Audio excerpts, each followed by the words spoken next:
Capítulo 2. Conhecimento e valor. 1. A doutrina do preconceito. A acusação de preconceito foi levantada contra os economistas muito antes de Marx e ela é integrada às suas doutrinas. Hoje em dia ela é adotada de modo geral por autores e políticos que, embora sejam influenciados pelas ideias marxistas em diversos aspectos, simplesmente não podem ser considerados marxistas. Devemos anexar à sua reprovação um significado que difere daquele que costuma ter no contexto do materialismo dialético. Devemos, portanto, distinguir entre duas variedades da doutrina do preconceito, a marxista e a não marxista. A primeira será abordada em partes posteriores deste ensaio, numa análise crítica do materialismo marxista. Já a última é o tema deste capítulo. Aqueles que sustentam ambas as variantes da doutrina do preconceito reconhecem que sua posição seria extremamente frágil se eles colocassem apenas na economia a culpa por um suposto preconceito, sem fazer o mesmo com todos os outros ramos da ciência. Assim, eles generalizam a doutrina do preconceito. Porém, não é necessário examinar aqui essa doutrina generalizada. Podemos nos concentrar em seu cerne, a afirmação de que a economia não é necessariamente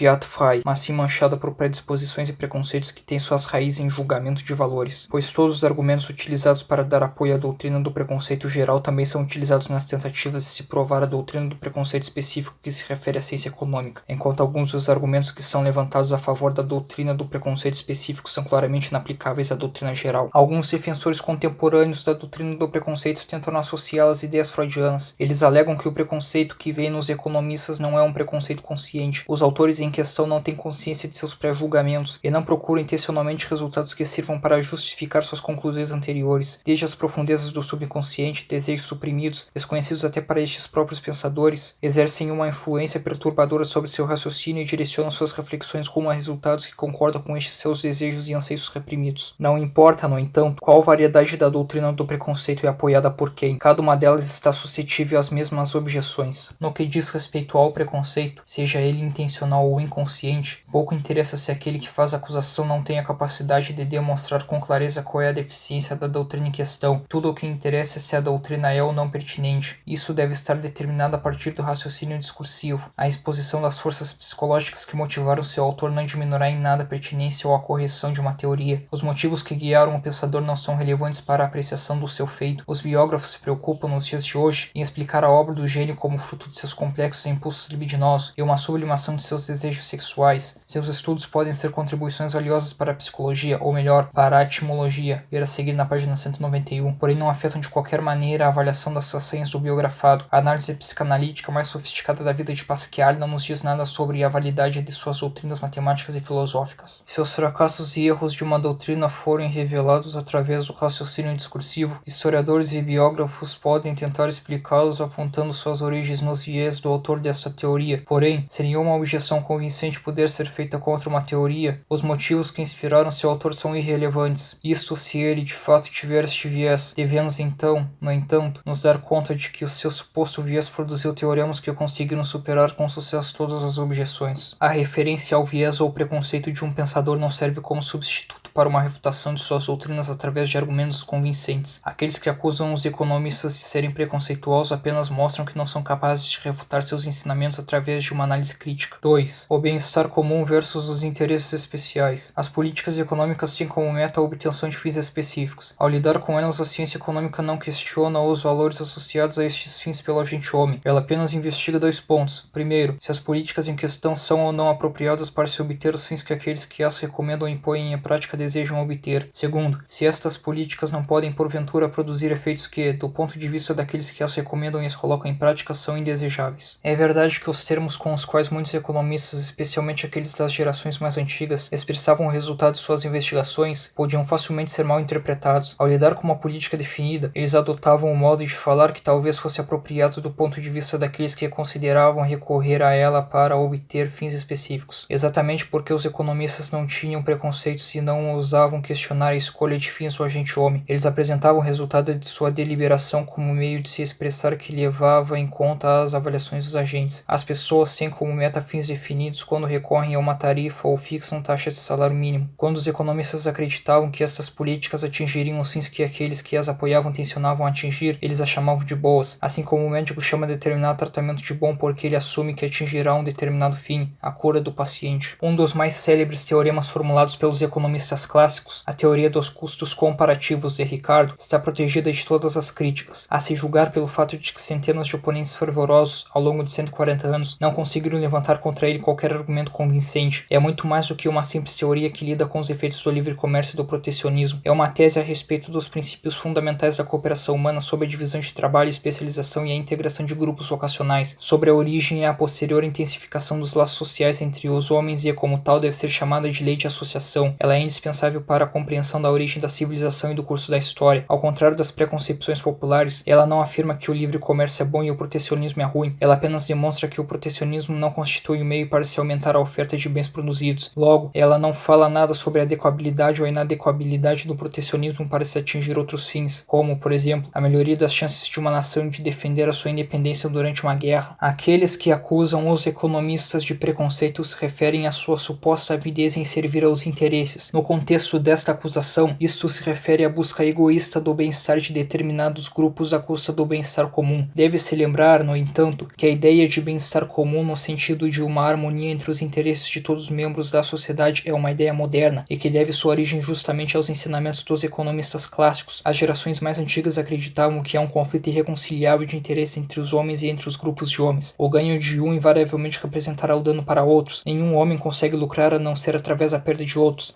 Podemos chamar a este princípio de o dogma de Montaigne, porque nos tempos modernos ele foi exposto pela primeira vez por Montaigne. Ele formou a essência dos ensinamentos do mercantilismo e o principal alvo da crítica dos economistas clássicos ao mercantilismo, ao qual se opunham com sua doutrina da harmonia dos interesses no longo prazo, corretamente compreendidos, de todos os membros de uma sociedade de mercado. Os socialistas e intervencionistas rejeitam a doutrina da harmonia de interesses. Os socialistas afirmam que existe um conflito irreconciliável entre os interesses das diferentes classes sociais de uma nação. Enquanto os interesses dos proletários exigem a substituição do capitalismo pelo socialismo, os interesses daqueles que exploram exigem a manutenção do capitalismo. Os nacionalistas declaram que os interesses das diversas nações estão irreconciliavelmente em conflito. É óbvio que o antagonismo de doutrinas tão incompatíveis só pode ser resolvido através do raciocínio lógico. Porém, os oponentes da doutrina da harmonia não estão preparados para submeter seus pontos de vista a esta análise. Assim que alguém critica seus argumentos e tenta comprovar a doutrina da harmonia, eles reclamam do preconceito. O mero fato de que apenas eles, e não seus adversários, os partidários da doutrina da harmonia, fazem esta acusação de preconceito, mostra claramente que eles são incapazes de rejeitar as afirmações de seus oponentes através do raciocínio. Eles realizam a análise dos problemas predispostos, supondo que apenas apologistas preconceituosos de interesses sinistros teriam a ousadia de contestar a correção de seus dogmas socialistas ou intervencionistas. Aos seus olhos, o simples fato de que um homem discorda de suas ideias é prova de seu preconceito. Quando levada às últimas consequências lógicas, esta atitude implica na doutrina do polilogismo. O polilogismo nega a uniformidade da estrutura lógica da mente humana. Toda classe social, nação, raça ou período da história teria sido dotado de uma lógica que difere da lógica de outras classes, nações, raças ou eras. Logo, a economia burguesa é diferente da economia proletária, a física alemã da física de outras nações, a matemática ariana da matemática semita. Não é necessário examinar aqui os princípios básicos dos diversos tipos de polilogismo, pois o polilogismo nunca avançou além da mera declaração de que existe uma diversidade na estrutura lógica da mente. Ele nunca indicou no que exatamente consistiriam essas diferenças. Por exemplo, como a lógica dos proletários seria diferente da lógica da burguesia. Tudo o que os defensores do polilogismo fizeram foi rejeitar afirmações concretas referindo-se a peculiaridades não especificadas da lógica de seus autores. 3. Economia e valor. O principal argumento da doutrina clássica da harmonia se inicia com a distinção entre os interesses de curto prazo e os interesses de longo prazo, estes últimos referidos como interesses corretamente entendidos. Comecemos examinando as consequências desta distinção sobre o problema dos privilégios. Um grupo de homens certamente se beneficia através de um privilégio que lhe é concedido. Um grupo de produtores protegidos por uma tarifa, um subsídio ou qualquer outro método protecionista moderno contra a competição de rivais mais eficientes se beneficia à custa dos consumidores. No entanto, como o resto da nação, os pagadores de impostos e os consumidores daquele artigo protegido irão tolerar o privilégio de uma minoria? Apenas concordarão com ele se eles próprios forem beneficiados por um privilégio análogo. Todos, neste caso, perdem em sua condição de consumidores, na mesma proporção em que ganham em sua condição de produtores. Além disso, todos são prejudicados pela substituição de métodos mais eficientes de produção por métodos menos eficientes. Ao se lidar com políticas econômicas do ponto de vista dessa distinção entre interesses de curto e longo prazo, não há fundamentos para se acusar economistas de preconceito. Ele não condena a prática do featherbedding entre os trabalhadores ferroviários porque ela beneficia os trabalhadores ferroviários à custa de outros grupos que ele prefere. Ele aponta que os trabalhadores ferroviários não poderão evitar que o featherbedding se torne uma prática generalizada e que, portanto, no longo prazo, essa prática acabará por prejudicá-los tanto quanto as outras pessoas. É claro que as objeções feitas pelos economistas aos planos dos socialistas e intervencionistas não têm qualquer influência entre aqueles que não aprovam os fins presumidos como certos pelos povos da civilização ocidental, aqueles que preferem a penúria e a escravidão ao bem-estar material e tudo que só pode ser desenvolvido onde há este bem-estar material devem julgar irrelevantes todas estas objeções. Os economistas, no entanto, enfatizaram inúmeras vezes que estão lidando com o socialismo e o intervencionismo do ponto de vista dos valores costumeiramente aceitos pela civilização ocidental. Os socialistas e intervencionistas não só não negaram, ao menos não abertamente, estes valores, como chegaram